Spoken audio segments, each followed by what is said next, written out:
Nuestra radio, nuestra querida radio Germán Abdala, la radio de las y los trabajadores. Mira, magia, incorporó al pibe eterno, columnista de los martes. Está con nosotros Daniel Catalano, el Tanito, nuestro querido Tano, secretario general de ATE Capital y secretario adjunto nacional de la CTA de los Trabajadores, para darle la bienvenida a un compañero al cual entendemos que sos parte de nuestro colectivo, de nuestro pensamiento, de la forma que entendemos el país, que entendemos el mundo y que no es una cuestión que miramos la realidad desde un lado y que no nos importa un carajo lo que le pase al resto.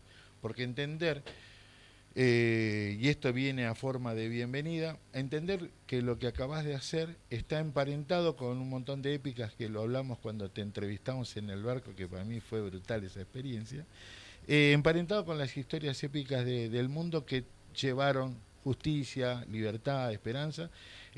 Por eso te damos la bienvenida a la radio de las y los trabajadores del Estado, Cascote Bertola. Buen día. Buenos días, muchísimas gracias por la invitación y bueno, acá estamos. Me siento en casa, además, de tantos lugares donde uno se siente cómodo. Buen día, Daniel. Un gusto que nos acompañes. Cuando te dije, usted un quilombo de horarios, pero estoy, ¿no? ¿Cómo no venir a escuchar a Cascote?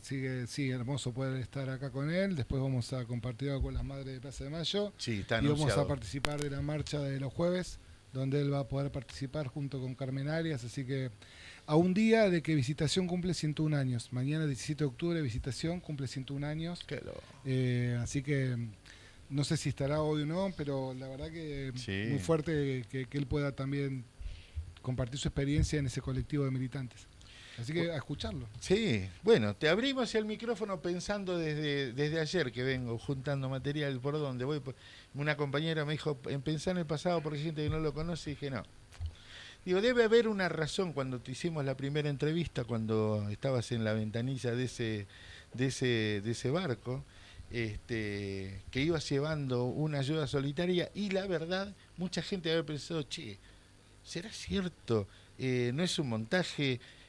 ¿Cómo un compañero argentino arriba de un barco con 50 barcos más está llevando ayuda humanitaria que no lo pudo hacer el mundo? Eso es lo raro y lo que engrandece. No te estoy halagando. Lo que estoy diciendo es que el mundo podría haber puesto un freno y tuvo que venir un grupo de visionarios, revolucionarios, comprometidos con una causa humanitaria. Y vos lo explicaste, pero no podés contar hoy, porque tu hijo dio una explicación que me gustaría contártela acá en la radio. Y le digo, che, Felipe, ¿cómo te lo contó?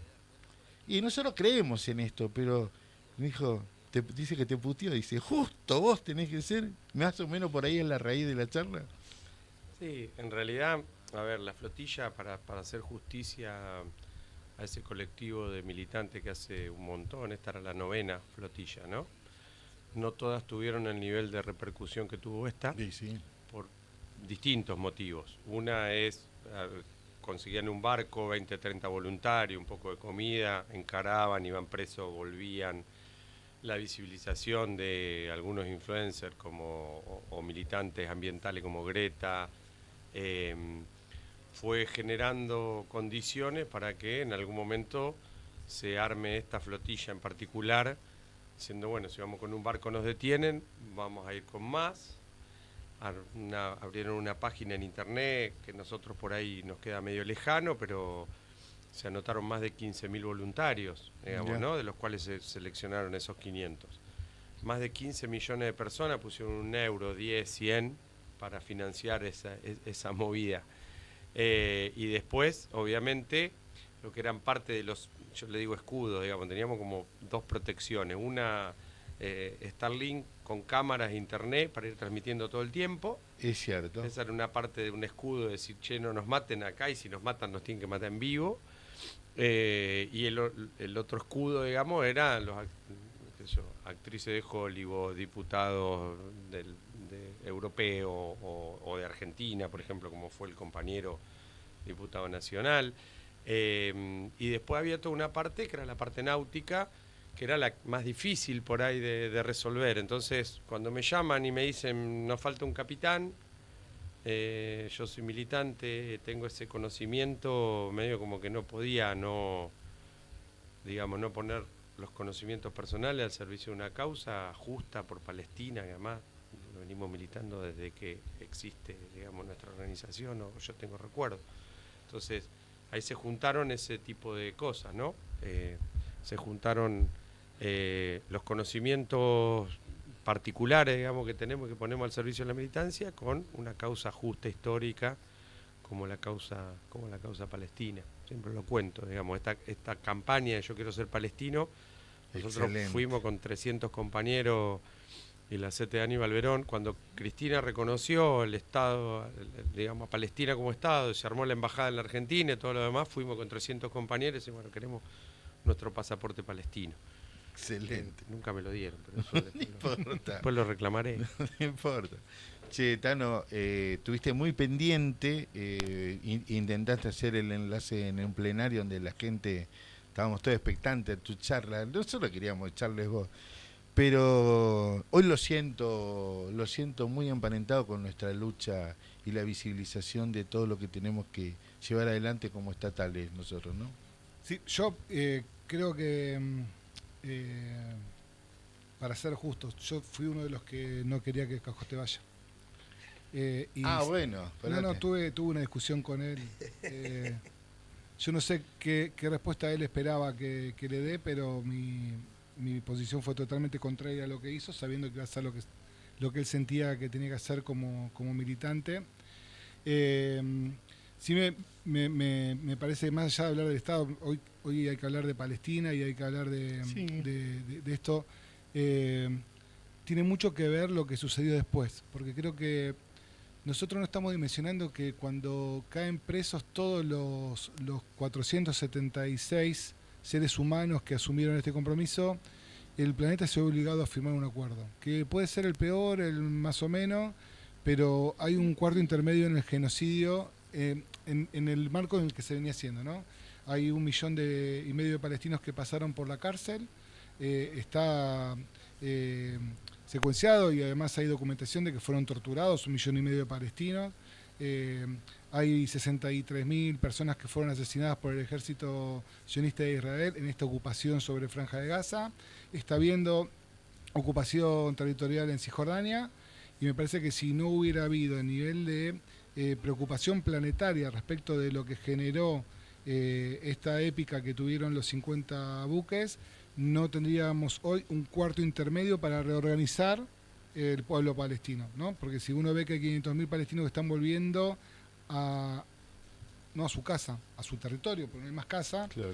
Creo que Cajote tiene mucho que ver, Serefierro tiene mucho que ver, todos los que asumieron la responsabilidad histórica de ponerle un freno y eso tiene un valor. Me parece que no hablarlo también es, cuando Donald Trump dice yo quiero el premio Nobel de la Paz, Donald Trump asumió un lugar que no le corresponde, pero que lo asumió, pero hubo 470 personas que tomaron una responsabilidad que los gobiernos institucionalmente no tomaron. Y ahí me parece que es la épica y el valor, ¿no? Yo no sé si hubiera habido un acuerdo si no hubieran podido llegar a todos los rincones del planeta como se llegó.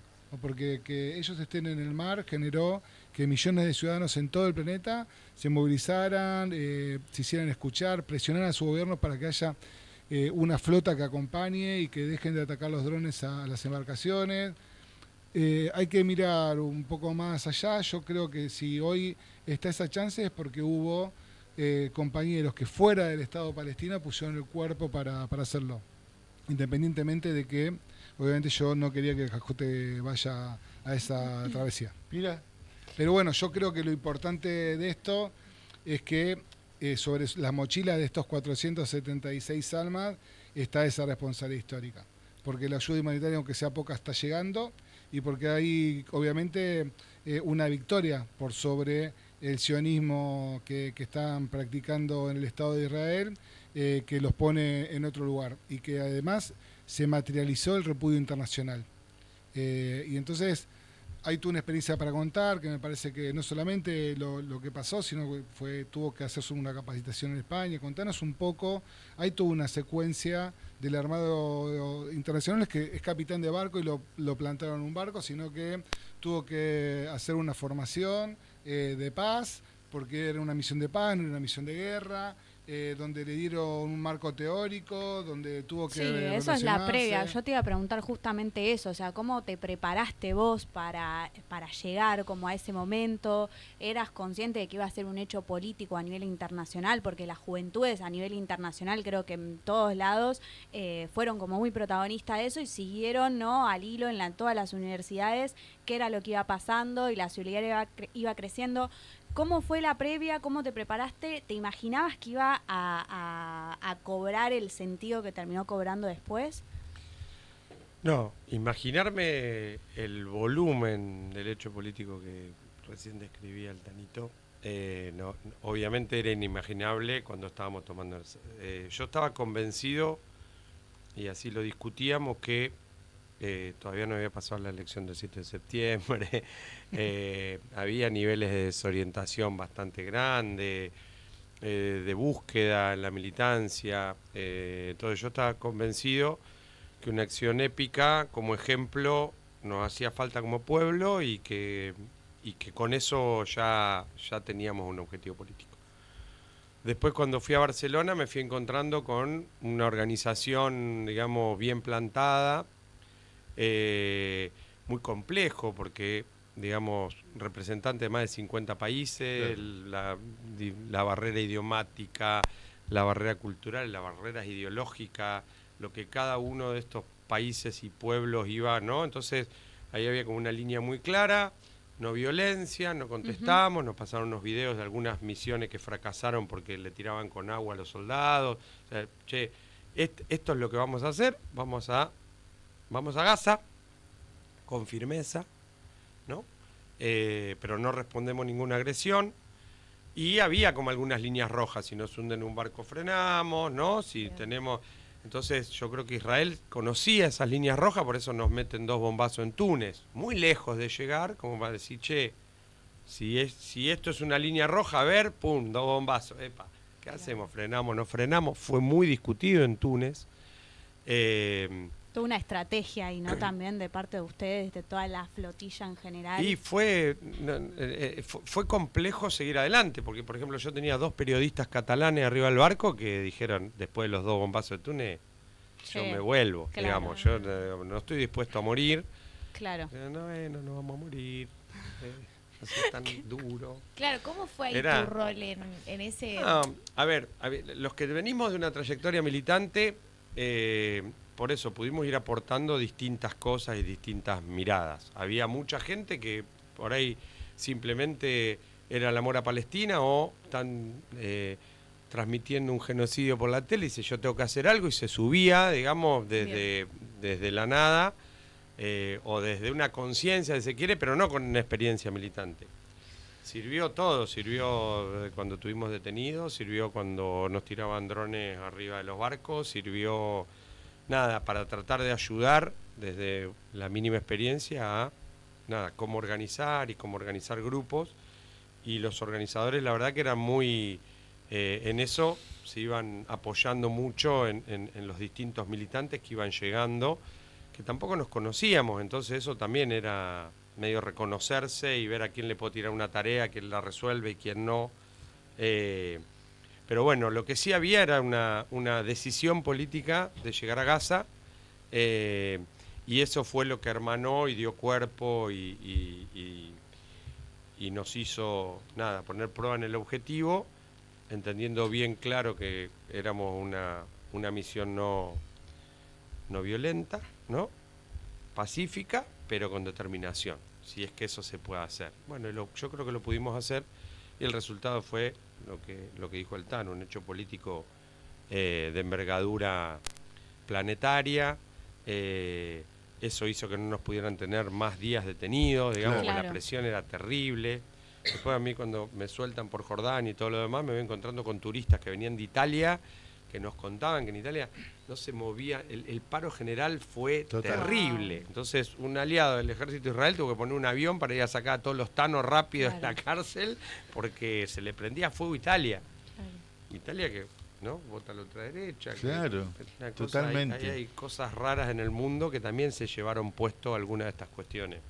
Che, ¿Te quedó algún vínculo de la tripulación? Todos pensamos ¿Pudiste encontrarte? Porque los celulares había que descartarlo.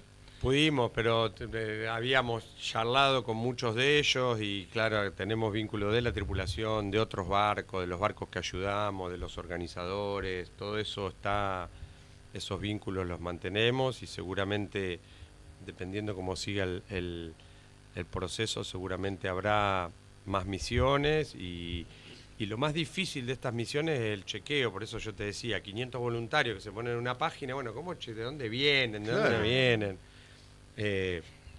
Sí, me da una lotería también, como muy minucioso de la selección. Es muy complejo porque además el nivel de la magnitud que tuvo este hecho político después habla que obviamente también tiene muchos enemigos y entonces es muy complejo. Hacíamos guardia en Barcelona para ver si venía un buzo y ponía una bomba bajo un barco, qué sé yo, un montón de cosas que esperábamos todo el tiempo, pero bueno, se fueron superando con la firmeza y la certeza de vamos a Gaza. Parece simple, ¿no? Pero vamos a Gaza, ¿no? Eso es. Está claro. Aquí vinimos a ir a Gaza. Perdón. No, le quería preguntar cómo fueron los días previos a llegar a Gaza, cuando ustedes se iban acercando, ¿no? Antes de la detención.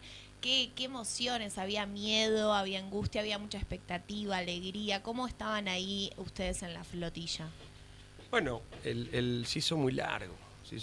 Claro. Más de un mes y pico. La navegación tendría que haber sido 14 días y terminamos tardando más de un mes por los drones de Túnez y que nos quedábamos más tiempo ahí, alguna tormenta, muchos barcos que se rompieron, tripulaciones que se cambiaban, que tenía que venir el nieto de Mandela y subirlo en no sé dónde, entonces frenábamos y venía después los drones explosivos que nos tiraron, que nos fuimos para el lado de Grecia.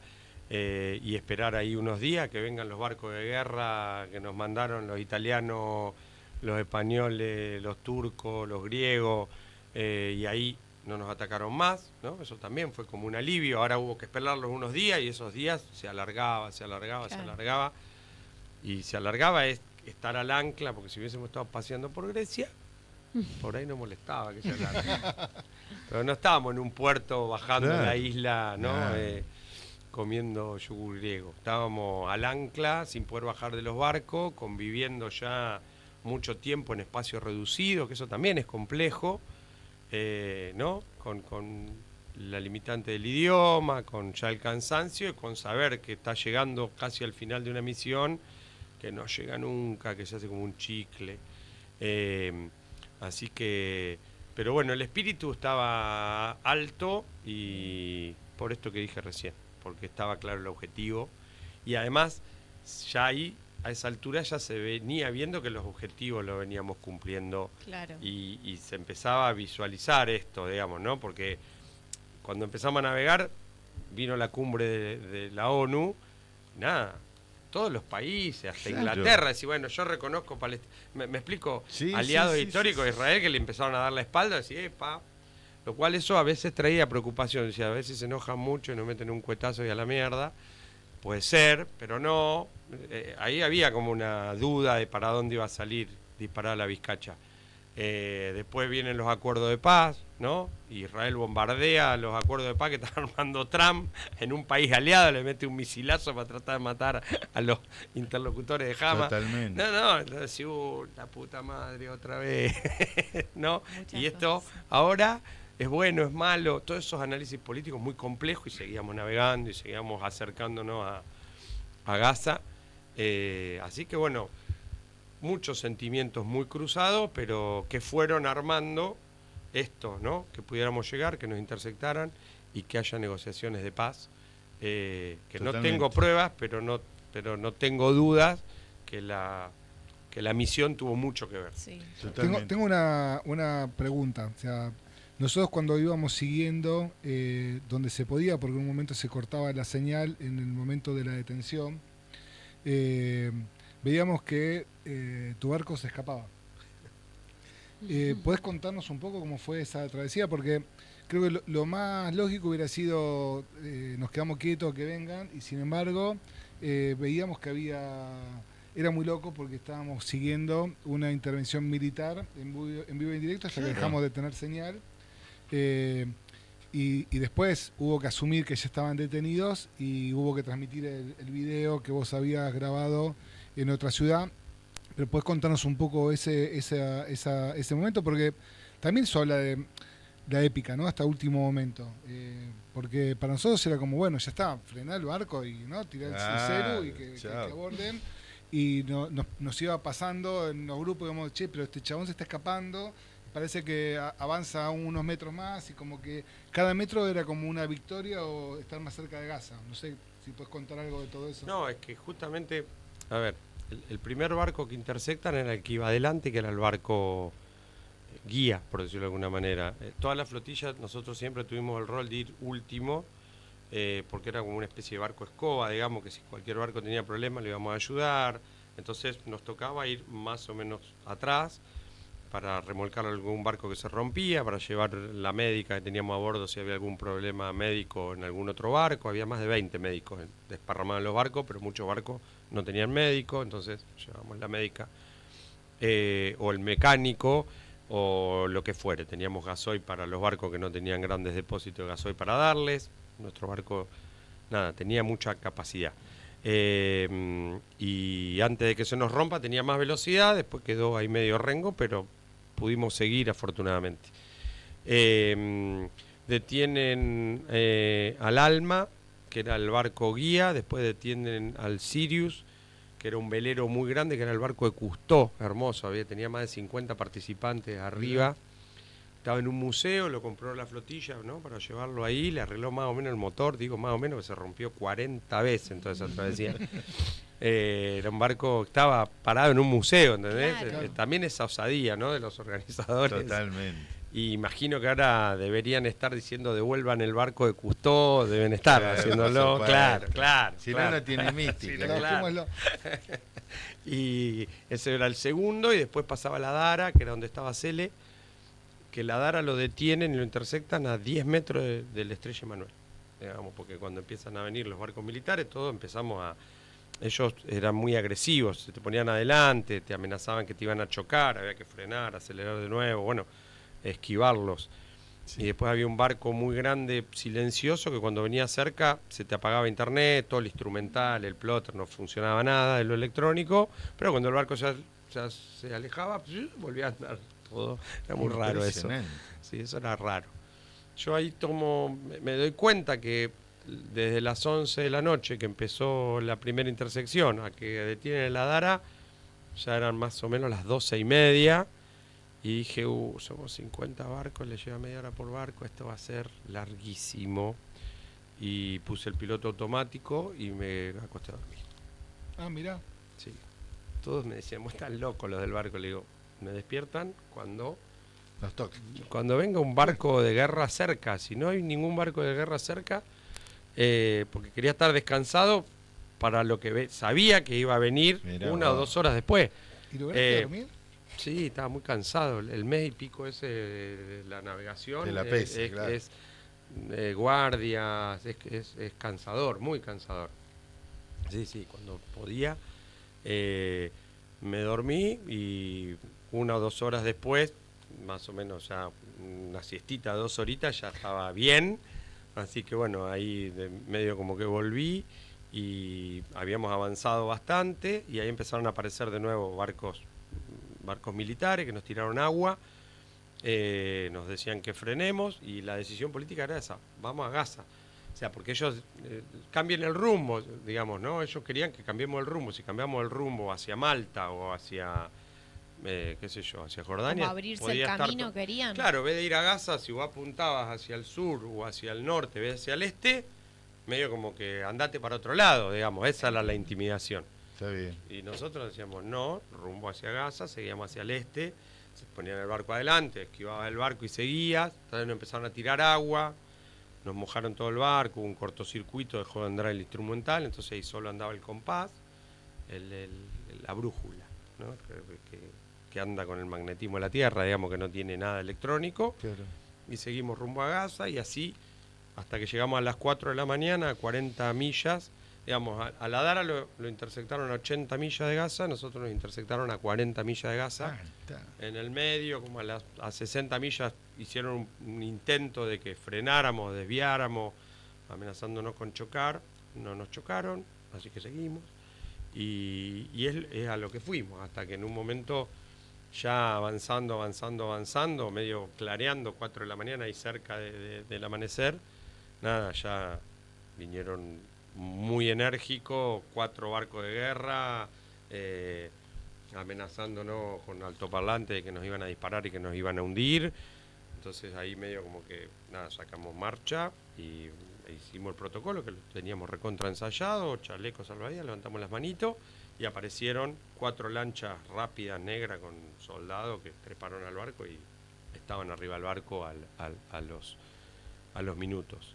Antes intentaban disuadirnos sin los soldados. Si vos venías un barco grande, no te puede hacer nada un barco grande, no sé si me explico. O sea, Claro. te Sí, puede seguían. intimidar, se te Claro. para adelante, lo esquivás, seguí, y él tiene menos maniobra hasta que te alcanza de nuevo y te tira agua y vos te esquivás para el otro lado y seguís. Era como una especie de juego del gato y el ratón. Totalmente. No mi barco, todos los barcos en la flotilla hacían eso porque era la decisión, ¿no? Y de hecho hay un barco que se le rompió el motor, que quedó muy atrás, que el que más cerca llegó de Gaza, que iba a vela, navegando muy despacito, muy despacito, que si ven el track llega casi... debe haber visto la costa él, porque estaba al lado, y lo agarraron de los pelos, porque no lo vieron, acá, quedó claro. muy atrás, se le rompió, quedó atrás y después fue avanzando a vela, bueno, no tenía ni motor, tenía el motor roto, iba a vela muy lento porque había poco viento, y es eso, era la determinación de ir a Gaza, y bueno, que culminaba cuando nos detenían. Yo te quiero que esta charla nos quede como herramienta material de difusión y compartir. Primero lo que plantea Altano, el hecho político logrado, la visibilidad de lo que ustedes fueron a denunciar clarísimamente.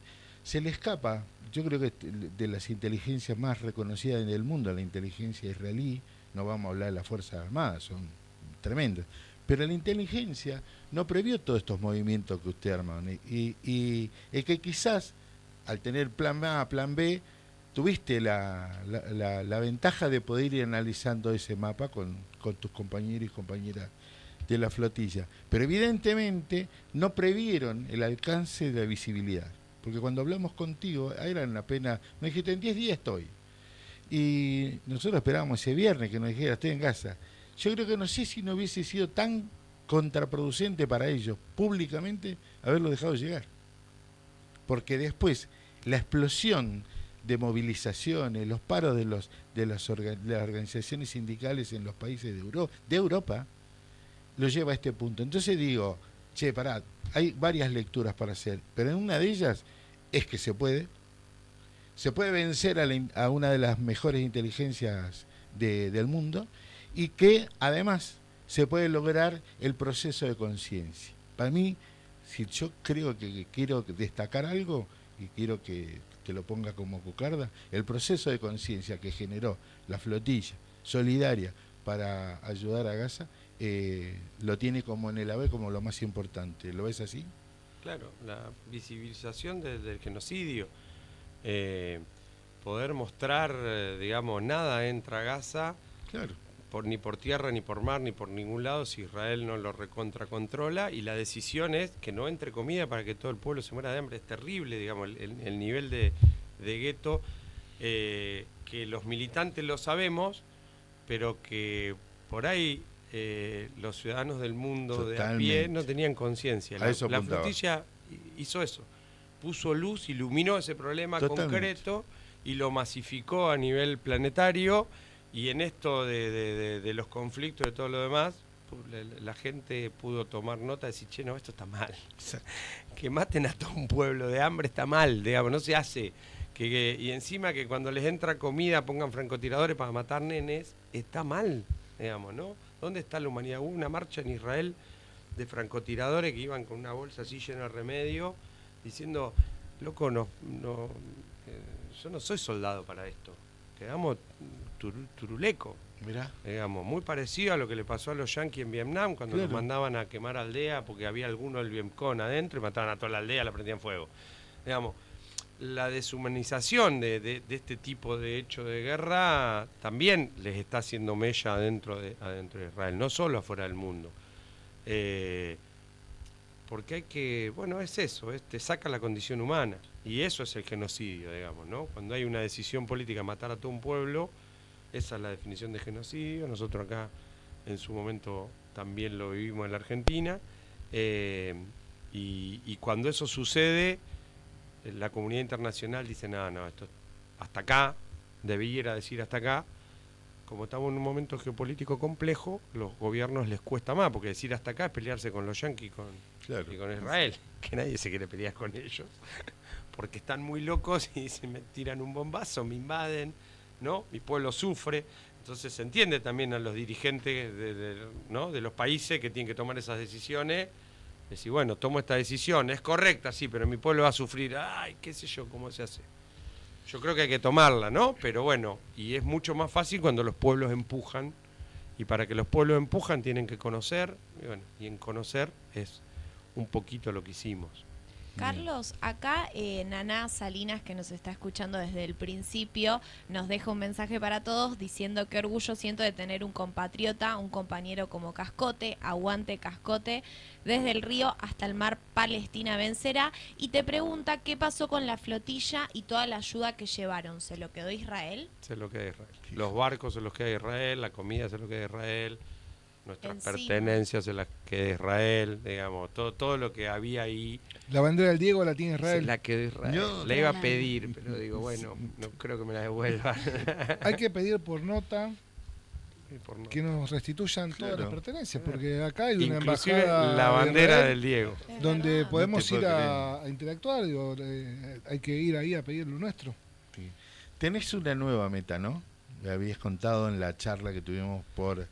Cuando, digamos, yo llego a la flotilla justamente porque estaba hablando de la Escuela Popular de Náutica. Sí. En Venezuela estaba hablando de la Escuela Popular de Náutica y alguien paró la oreja, esa Escuela Popular de Náutica, y fue a agarrar a una chica así de la mano, la trajo y me agarró a mí, nos puso así enfrente, dice, vos estás hablando de náutica, el traductor obviamente porque hablaba árabe o inglés, yo no hablo ni árabe ni inglés, pero fue bastante complejo, Es pero increíble, ¿no? pero pasa, sí, Digámoslo, porque- pasan esas cosas.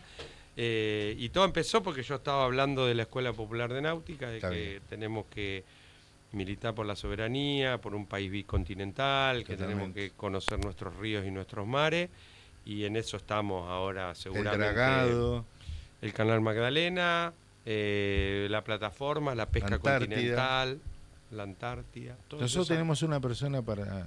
¿Te acordás ¿Para que te lo subir al pedimos? barco? Sí, que te lo pedimos. Te lo pedimos. Maxi Pando es. No. Que lo Por vamos... eso cuando vayas a la Antártida, pero no tiene que volver, era, Sin era vuelta. otra cosa. Solo Eso de tenemos ida. que hablarlo fuera del aire porque era... No me quedé. No me quedé. Y además te quiero decir que esa persona que te está diciendo yo peleé para que Cascote no vaya, uno de los que los tuvo que frenar pues se quería ir el año pasado. O sea, viste, entre gitanos no le damos la mano, viste, porque el Tano tiene esa, viste, es el políticamente incorrecto. No, pero tiene que ver con... Hubo muchos argumentos y siempre hay argumentos y discusiones. Las discusiones son siempre bienvenidas, tomamos decisiones orgánicas y después las bancamos. De eso se trata. También creemos en algunas cuestiones, creemos en las conducciones colectivas, creemos en la Totalmente. comunidad y el mundo lo vamos a cambiar así, las revoluciones las vamos a construir así o seguramente si no fracasaremos. A partir de la liberación de todos ustedes y del acuerdo de paz, el mundo fue un poco mejor. Estoy convencido. Para mí estoy convencido. Y nosotros tenemos nuestras épicas internas que las tenemos que dar. No podemos seguir cada tanto volver a recuperar el Estado, recuperar nuestro patrimonio, nuestras tierras, todo lo que está pasando como país. No puede ocurrir. Tenemos que hacer escuela. No solamente la escuela náutica popular, sino también este aprendizaje que tenemos que... Lo que agiganta tu figura, sos un tipo platense, pincha, padre de familia, podrías haber utilizado tu historia familiar como para posicionarte, no lo hiciste. Fuiste cambiando siempre en la política, lo estudié muy bien, una nota de tu hijo. Pero me parece que emparenté cuando te charlé como la acción de Dardo Cabo en Malvinas, y otras, digo, la gesta sanmartiniana, digo, esas cuestiones están hechas por seres humanos que son tan simples que hasta causa extrañeza, y lo estamos poniendo en gigante, pero vos y un montón de compañeras y compañeras lograron eso. Yo me quedo con una imagen, cómo te miraba Cele Fierro cuando se reencontraron en ese abrazo. Para mí éramos todos nosotros, te lo garantizo, porque lo vivimos acá con los mensajes, con la compañerada. Para aquellos que venimos de una generación que la compartimos juntos con vos, creemos en la construcción que se hizo con la refundación de ATE, cuando recuperamos esta ATE querida que en su momento tomó caminos equivocados y empezó a crear una gesta de gestión de un colectivo políticamente incorrecto que enfrentó todos los poderes necesarios, y me parece que está emparentado con todas estas épocas épicas. Hay que juntarlas. Me parece que esta la responsabilidad tuya y de muchos de los compatriotas que formaron parte de este colectivo, para que no nos sigan dividiendo y tener una lucha común. Yo me gustaría que a todos esos compañeros que de los programas, de todo, le dejaras tu mensaje para el tiempo que viene. Desafío, sobre todo. No, mensaje y desafío. Está claro que la unidad es un desafío grande, pero sobre todo seguir, digamos, seguir tomando conciencia que defender Gaza hoy es defender a la humanidad. Ese mensaje, que es lo que fuimos a hacer, que es lo que estamos convencidos, no es un eslogan, sino ahí se está cocinando y están discutiendo cuál es el planeta por venir, y si ahí toman la decisión incorrecta y nos llevan a la Tercera Guerra Mundial, como muchos de esos actores quieren hacerlo, desaparecer al pueblo palestino y resolver el problema geopolítico tirando bombas atómicas, se acaba la humanidad. Entonces, por eso hoy es tan importante Gaza, y es tan importante también para nuestra patria y para toda la militancia, digamos. No va a haber planeta, no va a haber mundo que defender, ni Estado, ni nada, si estos señores siguen avanzando con esa visión degenerada de cómo resolver el problema del planeta, y ellos seguir siendo los poderosos que tienen la sartén por el mango. Por eso es tan importante, digamos, por eso no es ajeno, y por eso hay que seguir poniendo los ojos en Gaza. Te agradecemos mucho la presencia, Dani. Muchas gracias. 15:30 horas, Plaza de Mayo, y si no pueden estar a 15:30 horas, a las 18 horas en Cipreva. Va a dar una charla también en Cascote junto con Agustín Dequi y Alberto Peneri. Así que quienes no puedan participar de las 15:30, en la casa de nuestros hermanos de Cipreva, que son gente muy hermosa para transitar y para... Así que un día de mucha militancia para Cascote, va a terminar agotado, pero este aprendizaje que valga. No, por supuesto, y todo el ejemplo. A mis compañeras el agradecimiento, pues ya estamos prácticamente cerrando. ¿Quedó algo por preguntarle, algo para decir? Hablen todo ahora, dicho, es su momento. Construido desde los propios trabajadores y trabajadoras Cascote. Esto es la expresión de un medio construido para generar conciencia con los compañeros y compañeras. ¿Ya sabías que por el hecho de participar en esta nota quedás oficialmente... Te regalan una brocha. Sí, sí. Te regalan el micrófono. No, tengo la taza de la RGA. Y escuchá, sos parte de la radio Germán Abdal a partir de este momento. Entonces, cada vez que vos querés comunicar, vos sabías que hasta la cuestión más pequeña, un cumpleaños, construye comunicación. Perfecto. ¿Está? Entonces vamos a recordar cada vez que sea esta fecha como el hecho de la épica que todos tenemos que tener en nuestra historia. Pibe, gracias por acompañar. No broma, no. Dale el micrófono para que diga hola. ¿Querés agregar algo? Que él está todas las semanas. Sí. Muy breve, simplemente que se rompió el cerco mediático que estaba deshumanizando al planeta, y que 450 seres humanos pusieron el cuerpo y el alma y fueron mucho más poderosos que el poder en sí mismo, el poder económico, el poder militar. Así que se puede construir un mundo distinto, se puede construir un país distinto, una sociedad distinta. Esto es el ejemplo que sin lugar a duda deja Cascote. ¿Con quién confirmé la noticia de la libertad, Cascote? Fuiste la premisa. ¿Y qué te pasó? Un pajarito. ¿Qué te pasó? ¿Eh? ¿Qué te pasó? Me emociona. Vamos, también. Porque tenemos sentimientos, porque somos, y nosotros queremos lo que hiciste. Me estaba olvidando decirlo. La Argentina es creadora de una doctrina de la autodeterminación de los pueblos. Creadora. Levantaste la bandera, hermano. Gracias.